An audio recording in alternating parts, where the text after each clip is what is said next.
Bom dia! Estamos de volta com o nosso devocional Florescer, hoje número 209, 30 dias com Salmos, estudando e meditando nos Salmos. Escolhemos os Salmos devocionais para nós meditarmos nesses 30 dias. E em Mogi das Cruzes o tempo está nublado, né? Um pouquinho de chuvisco, mas nós estamos aqui, agradecemos a Deus por esse primeiro dia, né, desse mês de novembro, mês de ações de graça, que possamos ter um coração grato, trazermos à memória aquilo que nos dá esperança, pois a gratidão é o adubo, né, aquilo que aduba a terra do nosso coração, é aquilo que traz sobre a nossa vida as bênçãos espirituais, emocionais. Seja esse mês um mês em que você lembre mais de agradecer do que pedir. Nós vamos então estudar este salmo. Esse também é uma oração, né? Um salmo de oração. O salmo de oração de um pecador aflito. O salmista está em um momento, né, de total fragilidade emocional. Este foi o processo, né, de arrependimento, de limpeza, de dentro para fora na vida de Davi. Todo o ser de Davi estava em profunda aflição. O salmista, então, ele se queixa em várias dimensões da sua vida.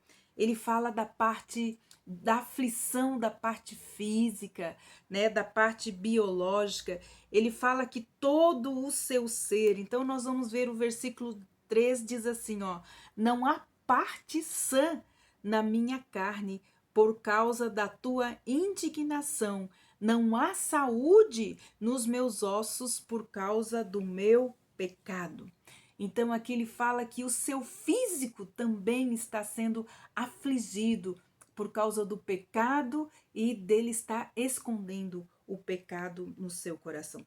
O versículo 5 também nos fala assim, ó: tornam-se infectas e purulentas as minhas chagas por causa da minha loucura. E o versículo 10 também fala: bate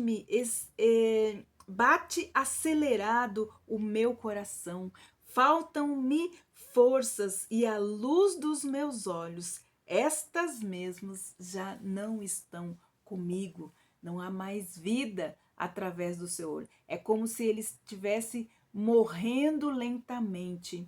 E o seu físico, e o seu emocional, e o seu espiritual, então, estão dando sinais exatamente disso. Então, tudo isso é a ruptura, né? O que acontece? É o resultado da ruptura do relacionamento espiritual que este servo de Deus tinha com ele. No versículo 4 nos diz assim: pois já se elevam acima da minha cabeça as minhas iniquidades e os meus fardos estão pesados demais. Então, fazendo tudo isso, vai mostrando então as emoções deste pecador penitente, fazendo com que ele declare: sinto-me encurvado, abatido, ando de luto todos os dias. Ele fala isso no versículo 6. Já no versículo 8 ele fala assim: estou aflito e muito quebrantado. E isso acaba também afetando os relacionamentos familiares e sociais, então, deste pecador. E estou aflito e muito quebrantado, dou gemidos por efeito do desassossego do meu coração. Na tua presença, ó Senhor, estão os meus desejos, toda a minha ansiedade não tem sido oculta. No versículo 11, então, ele declara que os seus amigos se afastaram dele, se afastaram da sua desgraça e os seus parentes acabam ficando de longe. Os meus amigos e os meus companheiros afastaram-se da minha praga e os meus parentes ficam longe de mim. Senhor, no versículo 9, então depois de colocar diante de Deus, que ele fala, ó, toda essa ansiedade, toda essa aflição estão diante de ti, Senhor. Então no versículo 9 ele declara: na tua presença, Senhor, estão os meus desejos e toda a minha cidade não tem sido oculta. Então, esse é um salmo de oração penitente, de contrição. Davi está ali diante de Deus, derramando o seu coração. Ele clama: na sua presença, Senhor, estão todos os meus desejos e a minha ansiedade não tem sido oculta. Todo o ser de Davi estava diante do Senhor. Mas por que estava diante do Senhor? No versículo 15 nós encontramos então a resposta. Ele diz assim: pois em ti, Senhor, pois em ti eu espero e tu me atenderás, Senhor meu Deus. Então aqui nós encontramos a resposta de por que Davi estava ali contrito, penitente diante do Senhor. Pois em ti espero e tu me responderás. Senhor Deus meu, toda a esperança do salmista então estava onde? No Senhor. Ele sabe que ele, ao confessar o seu pecado, de declarar a sua necessidade, as suas maldades, o Senhor o responderia e o Senhor o ajudaria, pois Deus é a sua salvação.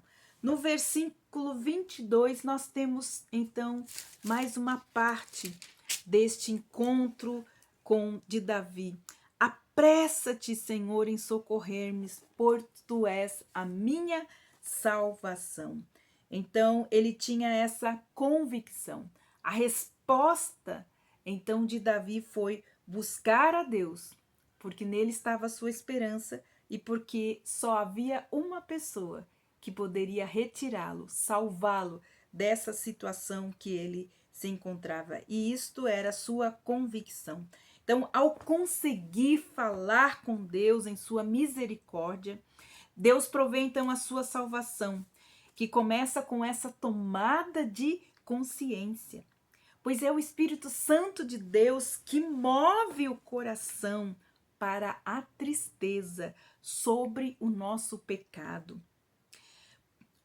E isso produz então o arrependimento.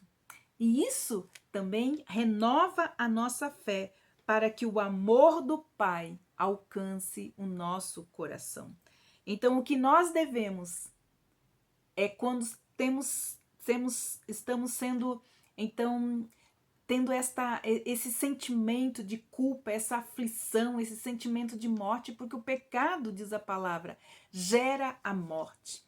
Então, esse salmista, ele faz exatamente aquilo que precisava. Eu tenho que pôr a minha confiança em Deus, pois dele vem a minha salvação. Então, Romanos 2,4 nos diz assim: não despreze a riqueza da bondade de Deus, a tolerância, a sua longanimidade, ignorando que a bondade de Deus é que nos conduz ao arrependimento. Então, este pecador penitente sabia que o arrependimento e a cura para o pecado, que estava sendo um fardo pesado no seu coração, estava em ele deixar diante de Deus. No versículo 21, ele ainda declara: não te ausentes de mim. Nem sempre, nós estamos nos sentindo seguros e confiantes. Era o que estava acontecendo com Davi. Emocionalmente, a sua alma estava declarando para ele que ele estava sozinho, mas ele faz essa oração: olha, não se ausente de mim, porque esse é o sentimento que está no meu coração. Nem sempre nós estamos então nos sentindo seguros e confiantes. Faz parte da nossa vida com Deus nós passarmos muitas vezes períodos em que não vemos solução para os nossos problemas, sejam eles quais forem. Sentimos como se Deus estivesse ausente, como se ele não estivesse se importando com os nossos sentimentos. Então, são nesses momentos que nós precisamos fazer como o salmista Davi: crer e esperar. Esperar aonde? Esperar na misericórdia do nosso Pai. Independente de como nós estamos nos sentindo, esse salmo está nos encorajando a derramar o nosso coração, a expressarmos as nossas angústias, mesmo que os sintomas estejam nos dizendo: ele não se importa, ele não liga, ele não te ouve. Mas a palavra de Deus é clara.